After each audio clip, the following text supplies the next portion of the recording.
Hi hello ನಮಸ್ಕಾರ. ಭುವನಗಿರಿ ಭುವನೇಶ್ವರಿ ಚಾನಲ್ಗೆ ತಮ್ಮೆಲ್ಲರಿಗೂ ಆತ್ಮೀಯವಾದಂಥ ಸುಸ್ವಾಗತ. ಇವತ್ತು ಒಂದು ಸ್ಪೆಷಲ್ ರೆಸಿಪಿ ನಾನು ನಿಮ್ಮ ಜೊತೆ ಶೇರ್ ಮಾಡ್ತಾ ಇರೋದು. ತುಂಬ ಜನ ತುಂಬ ದಿನದಿಂದ ಕೇಳ್ತಿದ್ರಿ, ಮೇಡಮ್ ಯಾಕೆ ಪತ್ರೊಡೆ ರೆಸಿಪಿಗಳನ್ನು ಅಪ್ಲೋಡ್ ಮಾಡ್ತಿಲ್ಲ ಅಂತ.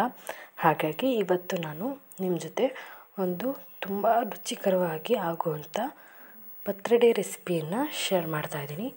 ಇದು ತುಂಬ ರೇರು ಸಿಗೋದು ಹೂವು, ಆದರೆ ಸಿಕ್ಕಿದಾಗ ನೀವು ಡೆಫಿನೆಟ್ಲಿ ಇದೇ ಥರ ಟ್ರೈ ಮಾಡಿ, ತುಂಬಾ ಟೇಸ್ಟಿಯಾಗಿರುತ್ತೆ.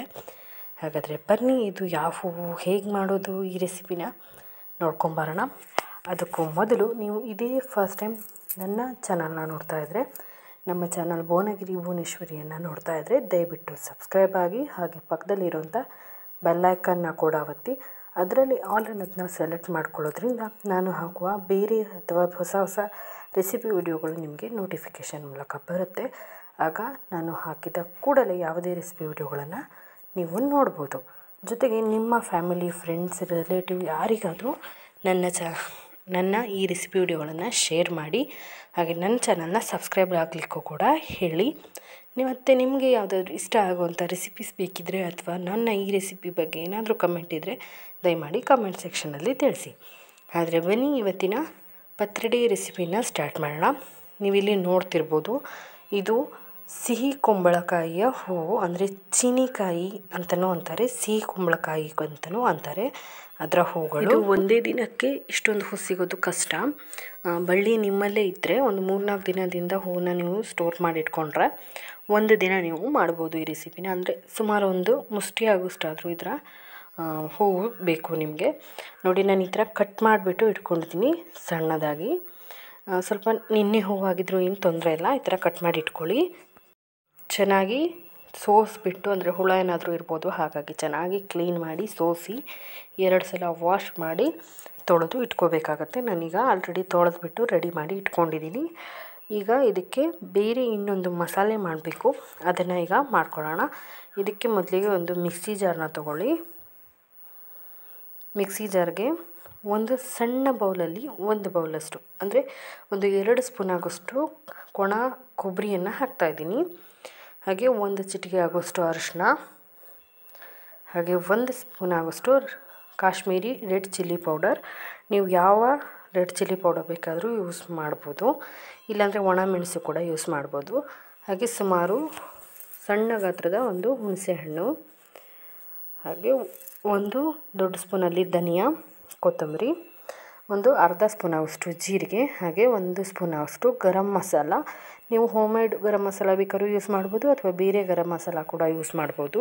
ಹಾಗೆ 1 ಬೆಳ್ಳುಳ್ಳಿ, ಹಾಗೆ 1 ಟೊಮ್ಯಾಟೋನ ಸ್ವಲ್ಪ ಕಟ್ ಮಾಡಿಬಿಟ್ಟು ಹಾಕ್ತಾಯಿದ್ದೀನಿ. ಒಂದೇ ಟೊಮ್ಯಾಟೊ ಹಾಕೋದ್ರಿಂದ ಇದರ ಕಲರ್ ತುಂಬ ಚೆನ್ನಾಗಿ ಬರುತ್ತೆ. ಹಾಗೆ 1 ಸಣ್ಣ ಇಂಚಷ್ಟು ಶುಂಠಿ, ಇದನ್ನು ನುಣ್ಣಗೆ ರುಬ್ಕೊಂಬರಬೇಕು. ನೋಡಿ, ರುಬ್ಬಿದ್ದಾಗಿದೆ. ಈ ಥರ ಫೈನಾಗಿ ಪೇಸ್ಟ್ ಮಾಡ್ಕೋಬೇಕು. ಈ ಥರ ನುಣ್ಣಗೆ ರುಬ್ಬಿರೋಂಥ ಪೇಸ್ಟನ್ನು ನೋಡಿ, ಈ ಥರ ಹೂವನ್ನು ಚೆನ್ನಾಗಿ ವಾಶ್ ಮಾಡಿ ಒಂದು ಪಾತ್ರೆಗೆ ಗಟ್ಟಿಯಾಗಿ ಹಿಂಡಿ ಹಾಕ್ಕೊಳ್ಳೋಣ. ಒಂದು ಬೇಸನ್ಗೆ ಹಾಕೋತಾ ಇದ್ದೀನಿ ನಾನು ಕ್ಲೀನಾಗಿ ವಾಶ್ ಮಾಡಿರುವಂಥ ಹೂವನ್ನು. ಇದಕ್ಕೆ ರುಚಿಗೆ ತಕ್ಕಷ್ಟು ಉಪ್ಪನ್ನು ಹಾಕೋತಾ ಇದ್ದೀನಿ. ಹಾಗೆಯೇ ರುಬ್ಬಿದಂಥ ಮಸಾಲೆ ಕೂಡ ಹಾಕೋತಾ ಇದ್ದೀನಿ. ಇದಕ್ಕೆ ನಾನು ತುಂಬ ಹಾಕ್ತಿಲ್ಲ, ಜಸ್ಟ್ 2 ಸ್ಪೂನ್ ಹಾಕ್ತಿದ್ದೀನಿ ಅಷ್ಟೇ. ಹಾಗೆ ಅಕ್ಕಿ ರವೆ ಸುಮಾರು ಒಂದು ಅರ್ಧ ಕಪ್ಪಷ್ಟು ಹಾಕಿ ಮಿಕ್ಸ್ ಮಾಡ್ಕೋತಾ ಇದ್ದೀನಿ. ನೀವು ಅನ್ಬೋದು, ಮಸಾಲೆ ತುಂಬ ರುಬ್ಕೊಬಿಟ್ಟು ಇದಕ್ಕೆ ಮಾತ್ರ ಯಾಕೆ 2 ಸ್ಪೂನ್ ಹಾಕಿಬಿಟ್ಟು ಕಲಿಸ್ತಾ ಇದ್ದೀರಾ ಅಂತ. ಇದರಲ್ಲಿ ಇನ್ನೊಂದು ರೆಸಿಪಿ ಅದೇ ಮಸಾಲೆಯಲ್ಲೇ ನಾನು ನಿಮಗೆ ನೆಕ್ಸ್ಟ್ ವಿಡಿಯೋದಲ್ಲಿ ಮಾಡಿ ತೋರಿಸ್ತಾ ಇದ್ದೀನಿ. ಹಾಗಾಗಿ ಇದಕ್ಕೆ ನಾನು ಸ್ವಲ್ಪ ಮಾತ್ರ ಯೂಸ್ ಮಾಡಿ ಬಾಕಿ ಮಸಾಲೆಯನ್ನು ಇನ್ನೊಂದು ರೆಸಿಪಿಗೆ ತೆಗೆದಿಟ್ಟಿರೋದು. ಇದನ್ನು ನೋಡಿ, ಈ ಥರ ಚೆನ್ನಾಗಿ ಗಟ್ಟಿಯಾಗಿ ಕಲಿಸ್ಕೊಂಡ ನಂತರ ಈ ಥರ ಉಂಡೆ ಕಟ್ಟೋ ಹದಕ್ಕೆ ಬಂದರೆ ಸಾಕು. ಈಗ ಒಂದು ದೋಸೆ ಪ್ಯಾನ್ನ ಬಿಸಿ ಮಾಡೋಕೆ ಇಟ್ಕೊಂಡು ಎಣ್ಣೆ ಹಚ್ಕೊಂಡಿದ್ದೀನಿ. ಡೈರೆಕ್ಟ್ ಇದಕ್ಕೆ ನಾವು ಮಾಡಿ ಇಟ್ಕೊಂಡಿರ್ತೀವಲ್ಲ, ನಿಮಗೆ ಬಿಸಿ ಈ ಥರ ತಟ್ಟೋದು ರೂಢಿ ಇಲ್ಲ ಅಂದರೆ ಮೊದಲೇ ಕಟ್ಲೆಟ್ಗೆ ಹೇಗೆ ಮಾಡ್ತೀವಲ್ವ, ಸ್ವಲ್ಪ ಕೈ ಥರ ತಟ್ಟಿ ರೆಡಿ ಮಾಡಿ ಇಟ್ಕೊಂಡ್ರೆ ಈ ಥರ ಹಾಕ್ಬೋದು. ಅದಾದರೆ ಸ್ವಲ್ಪ ನೀರನ್ನು ಸಿಮಿಸ್ತಾ ಇದ್ದೀನಿ, ಒಂದು 2 ಸ್ಪೂನ್ ಆಗೋಷ್ಟು ಕೈಯಲ್ಲಿ ಚಿಮಿಸಿ ಒಂದು ಮುಚ್ಚಳನ ಮುಚ್ಚಿ ಬೇಯಿಸ್ತಾ ಇದ್ದೀನಿ. ನಾನು ಇದನ್ನು ಒಲೆಯಲ್ಲಿ ಮಾಡ್ತಾಯಿದ್ದೀನಿ. ನೀವು ಗ್ಯಾಸಲ್ಲಾದರೆ ಮೀಡಿಯಮ್ ಫ್ಲೇಮಲ್ಲಿ ಮಾಡ್ಕೋಬೇಕು. ನೋಡಿ, ಎರಡೂ ಕಡೆ ಥರ ಟರ್ನ್ ಮಾಡಿ ಹುರ್ಕೋಬೇಕು. ಇದಕ್ಕೆ ಎಣ್ಣೆ ಏನು ಅಷ್ಟು ಹಾಕೋ ಅವಶ್ಯಕತೆ ಇರೋದಿಲ್ಲ. ನಿಮ್ಗೆ ಬೇಕು ಅಂದರೆ ಹಾಕ್ಕೋಬೋದು. ಎಣ್ಣೆ ಹಾಕದೆ ಮಾಡೋವಂಥ ಪತ್ರೊಡೆ. ಜಸ್ಟ್ ದೋಸೆ ಪ್ಯಾನ್ಗೆ ಪತ್ರೊಡೆ ಹಾಕುವಾಗ ಒಂದು ಸುತ್ತು ಹಚ್ಕೊಂಡ್ರೆ ಸಾಕು. ನಮ್ಮ ಈಸಿ ಮತ್ತು ಟೇಸ್ಟಿಯಾಗಿರುವಂಥ ಸಿಹಿ ಕುಂಬಳಕಾಯಿಯ ಅಥವಾ ಚೀನಿಕಾಯಿಯ ಹೂವಿನ ಪತ್ರೊಡೆ ಇಲ್ಲಿ ಸಿದ್ಧ.